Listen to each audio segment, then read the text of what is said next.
O massacre de Hinterkaifeck, o crime real mais sombrio da história da Alemanha. A última trilha na neve. Às vezes, a verdade não é um ponto final. É um corredor longo e gelado, onde cada porta leva ao mesmo lugar. E a cada passo, a sensação é a de estar sendo guiado por algo que já conhece o desfecho. Se você está me ouvindo agora, diminua as luzes, ajuste os fones e tente imaginar o silêncio de um campo alemão em 1922, quando o inverno se recusa a ir embora e a neve ainda guarda impressões que não deveriam existir. Imagine uma fazenda isolada, meia dúzia de sombras humanas e uma trilha que vem da floresta e termina na porta do celeiro. E nenhuma trilha de volta. O caso que você vai ouvir é real. Os nomes existiram, os corpos foram encontrados, os relatórios foram escritos por mãos tremendo de frio e de coisa pior. E, no entanto, mais de um século depois, há risos que ainda parecem ecoar no sopé dos Alpes bávaros, quando o vento se infiltra entre as madeiras antigas. Esta é a história de Hinterkaifeck, um crime verdadeiro que recusa o descanso. Um mistério cercado de curiosidades documentadas, sussurros de superstição, suspeitos que envelheceram sob o peso do não dito e detalhes que, por si só, parecem invenção de um romancista perverso, mas estão nos arquivos.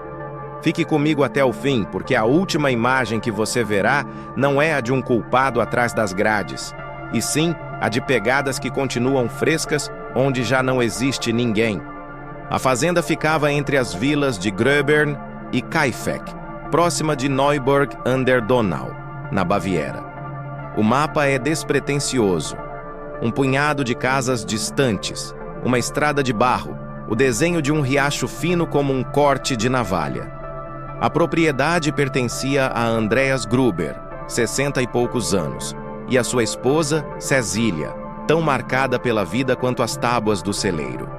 Moravam ali também a filha deles, Victoria, uma viúva que cantava no coral da igreja, e as duas crianças, a pequena Cecília, de 7 anos, e o menino Joseph, de 2. Um detalhe que os relatórios repetem com constrangimento.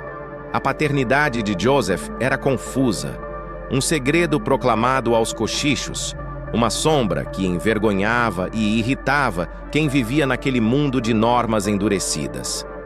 A vila sabia, porque vilas sempre sabem. E esse saber, embora não mate, às vezes afia a lâmina de quem quer matar. Dias antes da noite final, algo começou a caminhar na direção da fazenda. Andreas notou pegadas vindas da floresta, recortando a neve como um convite, o desenho de um passo após o outro, mas ao seguir com os olhos, percebeu que a trilha parava na propriedade. Não havia rastros de volta. Como se alguém chegasse e, a partir dali, flutuasse. Ele comentou com vizinhos, desconfiado de que fosse brincadeira de rapaz ou descuido de caçador. Mas a coisa tinha um peso que não combinava com brincadeira. Pequenos ruídos noturnos no sótão, passos ouvidos quando todos estavam na cozinha, um jornal de Munique encontrado na propriedade sem que ninguém o tivesse comprado, chaves que desapareceram e apareceram como se quisessem mostrar que as portas nunca estiveram trancadas de verdade. Meses antes, a empregada havia pedido demissão dizendo que a fazenda estava assombrada. Alguns chamaram de histeria, outros de estupidez. Em Hinterkaifeck, o que assustava não era o sobrenatural, era a presença muito humana do que não devia estar ali. Na sexta-feira, 31 de março de 1922, uma nova empregada, Maria Baumgartner, chegou para começar o trabalho. Não teve tempo de se acostumar. Naquela noite, ou talvez no fim da tarde, alguém levou 4 pessoas para dentro do celeiro, uma a uma, como se os chamasse pelo nome e eles obedecessem, confiados. Esse alguém os matou com golpes de uma enxada de lâmina estreita, uma ferramenta rural conhecida como mattock. Primeiro, Andreas. Depois, Cecília, a pequena que dizem morreu com tufos de cabelo arrancados, sinal de que estivera viva por algum tempo, apavorada, esticando as mãos para o nada. Victoria, que cantava. E a avó, Cecília mais velha. As duas outras vítimas foram mortas dentro da casa. A empregada Maria e o pequeno Joseph, no berço, com o cobertor ainda preso nos punhos. Quando a noite caiu de verdade, a fazenda já estava mergulhada num silêncio tão pesado que até o gado devia ter sentido a mudança do ar. Mas a chaminé, contam, fumegou nos dias seguintes. Alguém ficou. É aqui que a realidade fica mais incômoda.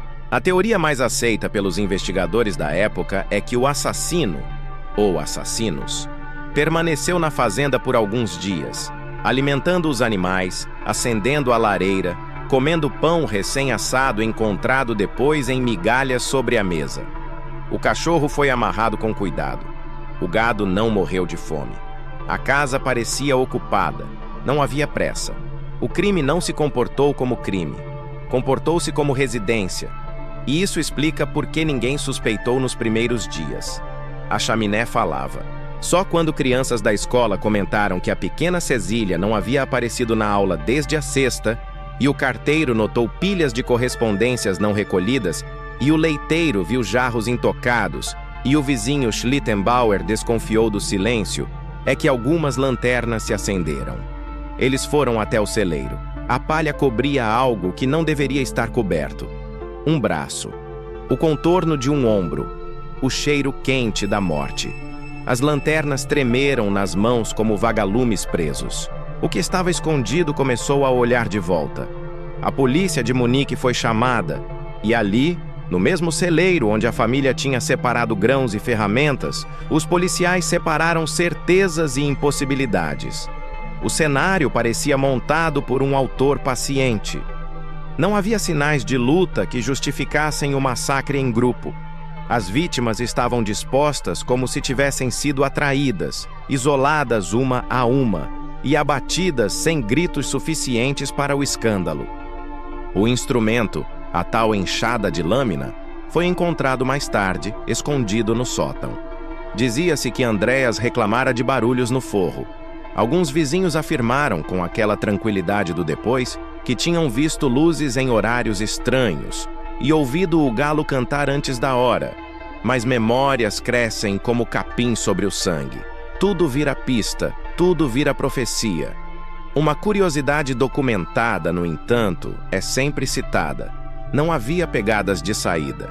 A trilha vinha, marcava a neve até a fazenda e depois o branco ficava intacto. Poderia ter nevado depois, apagando, poderiam ter usado a carroça coberta, qualquer coisa. Mas a imagem ficou, o caminho chegando sem partir, como uma sentença. Os investigadores montaram listas de suspeitos. Um dos nomes mais repetidos, logo no início, foi o do vizinho Lorenz Schlittenbauer, homem prático de fala firme, que tinha estado na fazenda para verificar o que acontecia e, por isso mesmo, mexera no cenário antes da chegada dos peritos. Havia histórico pessoal entre Schlittenbauer e a família. Falava-se sobre a paternidade de Joseph, sobre disputas, sobre cartas que haviam ido e vindo com exigências e recusas. Para muitos, motivo suficiente. Para outros, motivação não é método, e método não é presença. Ele conhecia os lugares, é verdade. Sabia onde estava o celeiro, sabia onde se guardavam as ferramentas. Mas em vilas pequenas todos conhecem, todos sabem. Chamaram-no para depor, para reconstituir, para explicar por que soltara o cão, por que desatara a palha, por que pisara onde não devia. Schlittenbauer respondeu como quem luta contra uma rede. Quanto mais se mexe, mais se embola. Nunca foi condenado. Morreu décadas depois, com a sua inocência ou culpa guardadas entre ossos comuns, e o caso continuou a circular como um rio subterrâneo. Enquanto a investigação colecionava testemunhas, uma estranha peregrinação começou a cercar a fazenda. Gente que jamais havia se interessado por Hinterkaifeck passou a aparecer para ver com os próprios olhos. Carroças barulhentas, passos ansiosos, sussurros. Ladrões levaram lembranças mórbidas, como se pedaços de madeira pudessem carregar o segredo do assassino. O túmulo da família, quando enfim foi escavado para os ritos, guardou uma ausência, as cabeças foram enviadas a Munique para exame forense. Sim, as cabeças. Os corpos foram enterrados sem elas. Queriam encontrar marcas de lâmina, fragmentos, pistas invisíveis.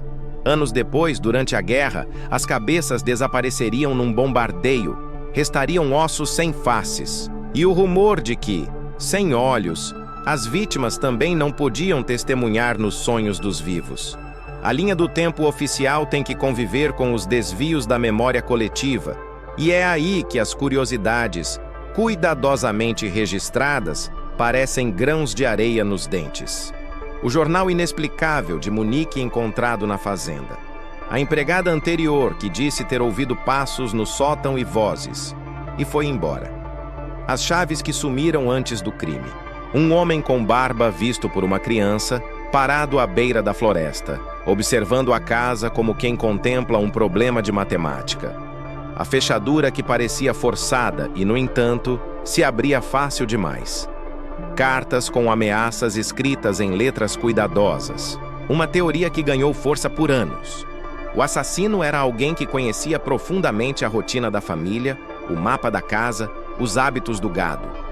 Alguém capaz de esperar, de ouvir o relógio bater cada 15 minutos como se fosse a batida do próprio coração.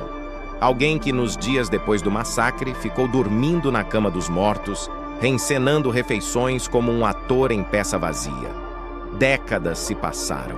O caso foi reaberto algumas vezes com as novas técnicas forenses que o século XX e o XXI foram inventando. Mas a fazenda em si não existe mais. Foi demolida para que não se tornasse um monumento ao medo. Ainda assim, o espaço vazio onde esteve parece mais eloquente que paredes. O vento corre e o campo se deita, e é como se a história não pudesse ser apagada. Depois da demolição, os objetos foram leiloados ou dispersos. O celeiro, o sótão, a cozinha, tudo virou ausência, menos os arquivos. Os arquivos permaneceram como a última casa de Hinterkaifeck. Eu cheguei a eles como quem segue uma trilha antiga que reaparece sob a neve nova. Cadernos amarelados em letras góticas, ofícios, depoimentos, fotografias tiradas em ângulos brutos, onde cada sombra parece uma ameaça. Uma imagem em particular me acompanha. A palha puxada para o lado, um perfil duro, o cabelo preso de uma criança e, no canto, um objeto banal, um balde, que se torna insuportável porque divide o mesmo espaço com a morte.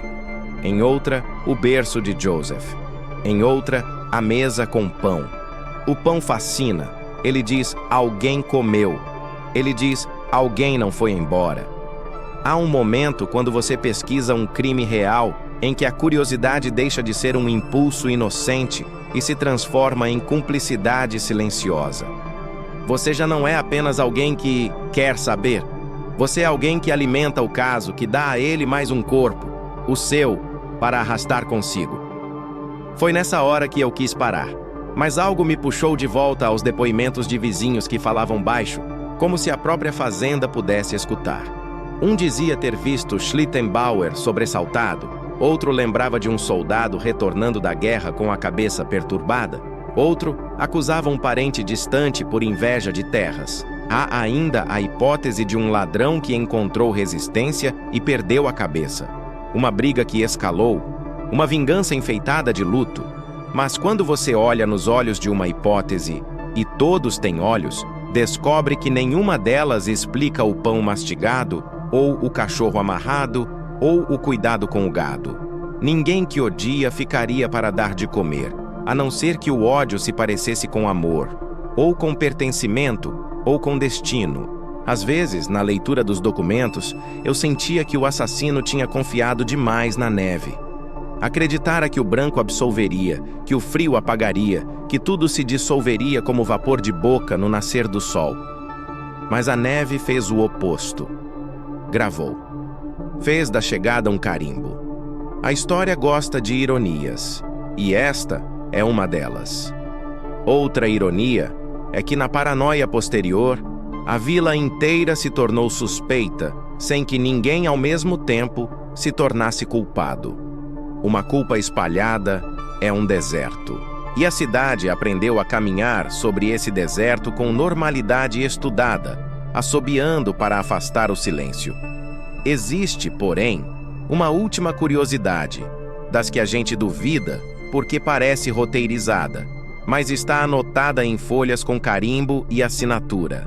Foi encontrada, anos depois, uma arma semelhante à usada no crime, escondida num canto alto do sótão. A fazenda já não existia, e mesmo assim, a arma estava lá, como se tivesse decidido permanecer no lugar onde cumprira a sua tarefa. Como se metal pudesse sentir apego. Os peritos compararam, anotaram, discutiram, e eu me pergunto, sem querer respostas definitivas, se o assassino a deixou ali por descuido, por medo de ser visto carregando, por certeza de que nunca mais voltaria, ou se a deixou porque sabia que um dia alguém a encontraria e por um breve instante sentiria que o caso poderia enfim se resolver. Um presente cruel, a promessa do quase. Hinterkaifeck é feito de quase. Se você pensa que essa história só existe no passado, escute isto. Em toda vila, em toda rua de cidade grande, em cada prédio antigo e em muitas casas novas, há histórias assim, esperando a primeira neve que as revele. As trilhas que chegam e nunca vão embora existem nas famílias, nos vizinhos que se olham por trás da cortina, nas cartas que guardamos sem coragem de queimar. O crime de Hinterkaifeck nos fascina porque nos encara no espelho. O assassino pode ter sido um homem de botas sujas, mas pode ter sido também a soma de todos os silêncios. Quando ninguém diz nada, algo responde por todos. A essa altura, você pode estar se perguntando o que eu encontrei de diferente, qual peça inédita eu trago para você hoje, nesta narração. Não espere reviravolta, espere talvez um alinhamento. Na última visita ao arquivo, encontrei um recorte de jornal dobrado dentro de um dossiê. Não era um documento do caso, mas uma reportagem de anos depois, relembrando o massacre com frases que soavam como um coro. As pegadas que não voltaram, o pão que foi comido, as cabeças perdidas na guerra, a arma encontrada tarde demais. O jornalista, em um parágrafo, escreveu que o verdadeiro assassino de Hinterkaifeck foi o tempo. Não concordo. O tempo não mata com lâmina, mas o tempo é cúmplice perfeito. Ele estica o intervalo entre acontecimento e significado até que possamos confundir um com o outro. No fim, talvez a única trilha que nunca retorna seja a que fazemos ao entrar num caso desses. Você chega e uma parte de você fica. Aos que perguntam por que ninguém ouviu gritos no celeiro, há respostas técnicas, de perícia. A distância entre as casas, a espessura da madeira, o vento, o horário. Aos que perguntam por que as vítimas foram atraídas uma a uma, fala-se em um chamado de animal, em um ruído, em desconfiança de um invasor que precisava ser verificada de perto. Aos que perguntam quem alimentou o gado, dizem, alguém que sabia como. E a pergunta mais pesada, aquela que nenhum relatório fecha, é, por quê? Por que alguém ficaria? Às vezes ficar é parte do prazer, parte do ritual. Às vezes ficar é uma forma de dizer, agora isto é meu. O crime, como toda atrocidade, tem orgulho. E orgulho gosta de posse. A história termina onde começou, numa superfície branca e numa casa que já não existe. Feche os olhos e caminhe comigo mais uma vez pela imagem. A trilha surge na borda da floresta, hesitante no primeiro passo, firme no segundo, cadenciada no terceiro. O pé direito afunda mais que o esquerdo. Um detalhe que um policial anotou num caderno, talvez por um ferimento antigo, talvez por hábito do corpo. A trilha se alonga até o portão, cruza o pátio, passa pela bomba d'água, chega ao celeiro. Depois disso, nada. O branco volta a ser absoluto, como se de repente a terra tivesse engolido o caminhante. Dentro da casa, os pratos estão limpos. No fogão, o calor resiste. O cachorro dorme amarrado. E alguém, quem sabe, parado no batente da cozinha, observa o campo pela janela e espera o nascer do dia como quem espera um veredicto. o dia nasce. E ninguém vem. Dias se acumulam. A vila, enfim, se move. E uma porta se abre para revelar que, em Hinterkaifeck, as coisas só parecem quietas. O resto é história, poeira e a voz dos curiosos de feira. Mas para quem escuta o suficiente, há um som que não cessa. O ranger de uma tábua no sótão, o arrastar de uma ferramenta sob as telhas e o respirar de alguém que acredita ter desaparecido porque apagou as próprias pegadas. Se você chegou até aqui, mantenha a luz acesa hoje. Não porque fantasmas perambulem pelos campos da Baviera, mas porque a escuridão, às vezes, gosta de se parecer com as pessoas. E em noites muito frias, há casos que atravessam oceanos sem deixar marcas no gelo. Hinterkaifeck é um deles. As curiosidades que acabei de contar, as pegadas que não voltaram, o jornal sem dono, a empregada que ouviu passos e foi embora, o pão comido por mãos que não se identificaram, as cabeças enviadas e nunca devolvidas, a arma encontrada tarde demais, não são artifícios de ficção. Estão documentadas, espalhadas em arquivos, livros, depoimentos. O que a ficção faria seria amarrá-las num laço e oferecer um culpado. Mas a vida real, especialmente a vida real sob neve, tem prazer em deixar o nó pela metade. Eu termino esta narração com a imagem de um lampião na mão de um vizinho, levantado no escuro do celeiro. O círculo de luz do lampião recorta a palha, desenha linhas nos rostos de quem olha, e por um segundo parece que o que está no chão não é o que é. A mente quer outra coisa. Quer que alguém levante e diga, estava tudo bem. Mas o lampião, quando treme, não traz milagre. Traz a confirmação do que já sabíamos desde a primeira pegada na borda da floresta. Alguém veio e permaneceu. E se existe justiça, ela anda devagar quando a neve é funda. Você ouviu a história de Hinterkaifeck, um crime real, um campo aberto, uma casa que não existe mais, uma trilha que chega e não volta. E no fundo, a certeza incômoda de que alguns corredores não têm portas, só ecos. Se quiser, volte a ouvir. Procure o momento em que você sente que alguém ficou. E, ao desligar, não se assuste se o silêncio da sua própria casa lhe parecer mais espesso. Histórias assim gostam de acompanhar quem as respeita. Talvez seja o jeito que elas encontram de não desaparecer.